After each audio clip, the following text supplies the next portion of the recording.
Video of police handcuffing a teenager who is carrying a BB gun is getting a lot of attention online. And tonight, police are using the ordeal as a word of warning to parents. That's right. 24-hour News 8's Leon Hendricks is live at police headquarters with the story tonight. Brian and Emily, good afternoon to both of you. An important message here from the Grand Rapids Police Department. They want parents to know that they are pulling these replica guns, these BB guns off the streets every week, and they're concerned about the safety risks they pose for the young people who are carrying them.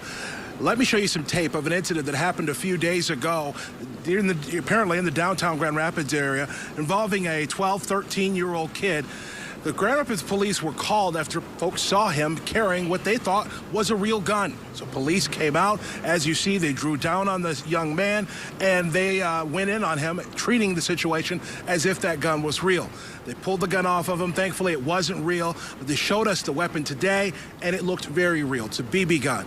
Police say that these pose a major threat and put folks in a bad situation. Thankfully, the young man in this video cooperated, but things can escalate quickly if these guns pose a threat or officers feel that these guns pose a threat to them. This was the word of warning from the police department today. Listen.